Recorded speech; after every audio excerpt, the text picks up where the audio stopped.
In the real world, families are paying more for childcare and they know it. They've been let down by this government that's got plenty of political... Member for Higgins has the call. Thank you, Deputy Speaker. I'm a little concerned that this MPI has a subtext, and the subtext to this MPI is that somehow we in the Albanese government do not care for families. Well, nothing could be further from the truth, Deputy Speaker. We are here to govern for everyone.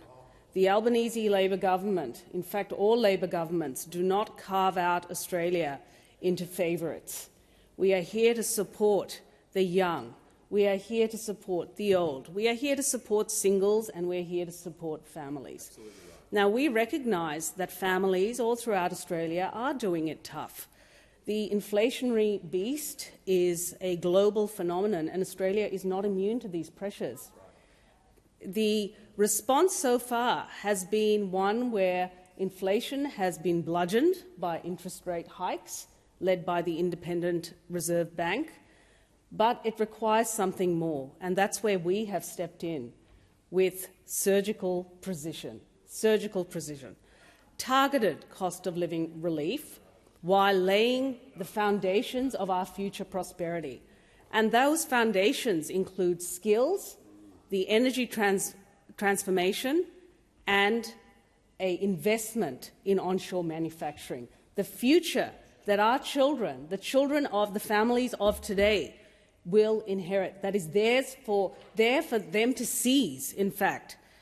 In terms of the short-term cost of living relief, it has been already discussed, but for young families we delivered $4.7 billion in cheaper childcare in the October budget, and that is flowing now to 1.2 million families around Australia, including 4,400 families in Higgins.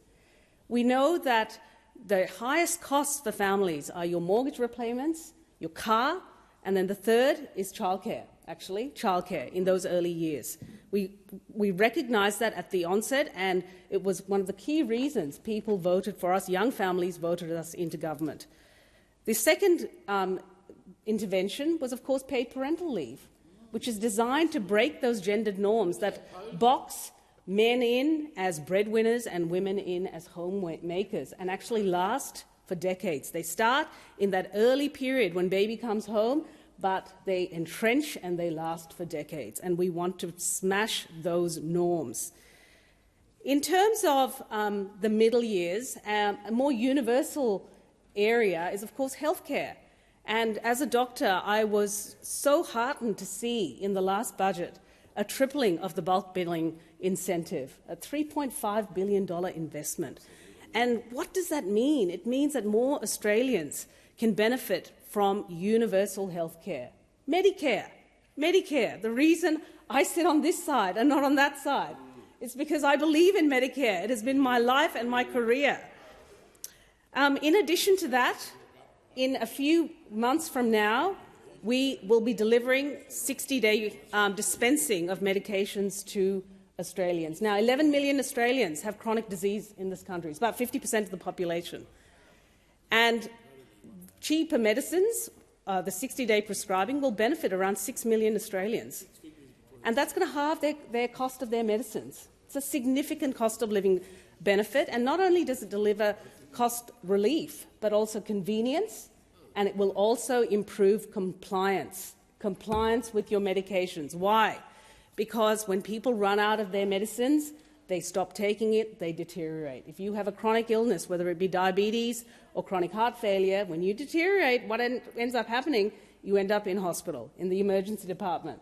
And so you can see how a policy like this, pull one lever, will have economy-wide benefits, not just to the individual, but to the rest of the country, and it will have a knock-on effect, a virtuous cycle. In addition to this, we know that families have been struggling with the mental health impacts of this pandemic. Parents are completely exhausted. Children have struggled with recovering from the lockdowns that we had, particularly in Victoria. I recognise that, and I hear this from my constituents. And this is why we committed over $500 million, $586 million, towards improving mental health in Australia. And one of the key initiatives is actually removing the bottlenecks to psychology training. So we need to have more psychologists. We also want to improve mental first aid so that anyone can deliver it. So while they are a party of division, we are a party of doers, and we are here to govern for this whole country. Thank you. And the discussion has now concluded.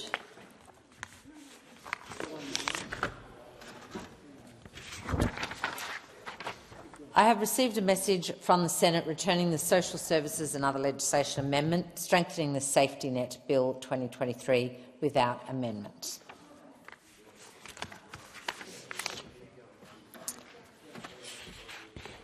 And I give the call to the member for Dunkley. Thank you, Deputy Speaker. On behalf of the Standing Committee on Social Policy and Legal Affairs, I present the committee's report entitled "You Win Some, You Lose More: Online Gambling and Its Impacts on Those Experiencing Gambling Harm," together with the minutes of proceedings, and I ask leave of the House to make a statement in connection with